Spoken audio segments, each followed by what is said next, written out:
आप सबको जय मसीह की। The prophetic revelations YouTube channel पर आप सबका स्वागत है। आज मैं आपके लिए सूखी हड्डियों की तरह का संक्षिप्त विवरण लेकर आया हूं, जो आपको यह हजकल के पुस्तक उसकी 37 अध्याय के 1 से 14 वचनों में देखने को मिलेगा। इससे पहले प्रियो कि हम आगे बढ़े, आप हमारे यूट्यूब चैनल को जरूर सब्सक्राइब करें और बेल आइकॉन को भी जरूर दबाएं। प्रियो, ये उन दिनों की बात है जब यरूशलेम का मंदिर पूरी तरह जलाकर ढा दिया गया था। परमेश्वर की प्रजा इज़राइल के लोग बहुत ही दुखी तथा दयनीय अवस्था में थे। उन दिनों इज़राइलियों के मन में कोई आशा नहीं थी। तभी उन दिनों परमेश्वर का अभिषिक्त दास यहेजकेल वहां आया। उस समय परमेश्वर यहेजकेल से दर्शनों में बातें किया करता था।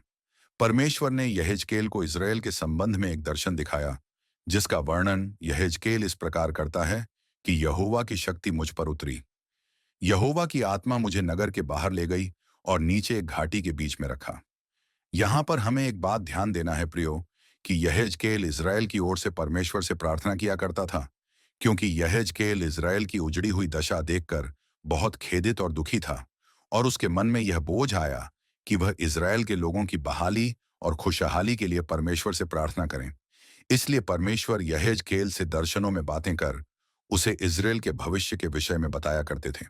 वैसे ही प्रियो, हमें भी इस संसार में पाए जाने वाले दुखी और परेशान लोगों के लिए प्रार्थना करनी है, क्योंकि यह परमेश्वर के लोग हैं, जिन्हें परमेश्वर ने अपने इकलौते बेटे का कीमती लहू बहाकर मोल लिया है। हम प्रभु से प्रार्थना करें कि प्रभु हमें भी इन लोगों के लिए प्रार्थना करने का बोझ दें, ताकि हम भी संसार में पाए जाने वाले भटके और खोए हुए लोगों के उद्धार के लिए परमेश्वर से प्रार्थना कर सकें। आगे हम देखते हैं प्रियो, जहां यहेजकेल खड़ा था, वह स्थान सूखी हड्डियों से भरा था। तब परमेश्वर ने यहेजकेल से कहा, हे मनुष्य की संतान, क्या यह हड्डियां जी सकती हैं? तब यहेजकेल ने कहा, हे परमेश्वर यहोवा, तू ही जानता है। तब परमेश्वर ने यहेजकेल से कहा कि इन हड्डियों से भविष्यवाणी करके कहा कि हे सुखी हड्डियों, यहोवा का वचन सुनो।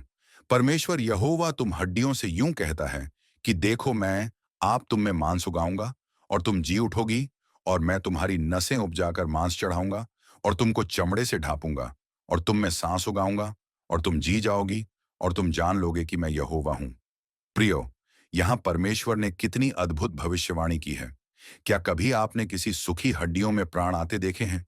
शायद ही आपने कभी ऐसा सुना या देखा होगा। प्रियो, हमारा परमेश्वर अद्भुत युक्ति करने वाला पराक्रमी परमेश्वर है। उसके लिए कुछ भी असंभव नहीं है। हमारा परमेश्वर ऐसे कामों को करता है जो ना कभी आंखों ने देखी होती हैं और ना ही कानों ने सुनी होती हैं। तब आगे हम देखते हैं, इस आज्ञा के अनुसार यहेजकेल भविष्यवाणी करने लगा, और तभी एक आहट आई और हड्डियां खड़खड़ाने लगीं और इकट्ठी होकर हड्डी से हड्डी जुड़ गई। तब आगे उसने देखा कि उनमें नसों उत्पन्न होने लगी और मांस चढ़ने लगा, और वे चमड़े से ढक गए, लेकिन तब भी उनमें सांसें न थीं। तब फिर परमेश्वर ने यहेजकेल से कहा कि है मनुष्य की संतान, सास से भविष्यवाणी कर और कह कि है सास परमेश्वर यहोवा यूं कहता है कि चारों दिशाओं से आकर इन घात किए हुए शवों में समा जा, कि यह जी उठे। तब यहेजकेल ने ऐसा ही किया, और तभी उसकी इस आज्ञा के अनुसार उसमें सांस आ गई, और वह जी कर अपने पांव के बल खड़े हो गए, और वह एक बड़ी संख्या बन गई। यहां पर हम एक ऐसे दर्शन को देखते हैं जो असंभव परिस्थिति को संभव करता है। जैसे जैसे यहेजकेल ने भविष्यवाणी की, वैसे वैसे वह हड्डियां जी उठीं, क्योंकि यहेजकेल के जीवन में परमेश्वर के प्रति दृढ़ विश्वास था, और उसके मुख में परमेश्वर यहोवा के सामर्थ्य वचन थे। इसलिए ऐसा हुआ, क्योंकि बाइबल में लिखा है कि जीभ के वश में जीवन और मृत्यु दोनों होते हैं, और जो उसे काम में लाना जानता है वह उसका फल पाएगा, जैसा वहां हमने यहेजकेल के द्वारा होते हुए देखा।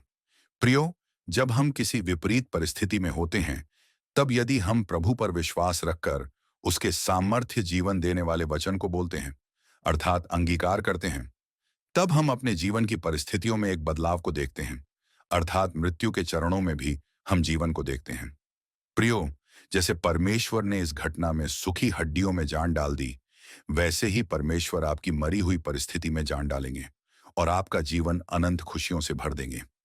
आप इस वचन के अनुसार जब भी शैतान किसी विपरीत परिस्थितियों को आपके सामने लाए, तो वचन रूपी तलवार से उसका सामना करें। फिर देखें कि कैसे शैतान आपके सामने से भागता है।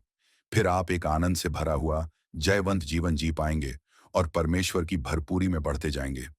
मैं आशा करता हूं प्रियो, इस घटना का संक्षिप्त विवरण आपको समझ में आया होगा और आपने प्रभु की आशीष अपने जीवन में ग्रहण की होगी।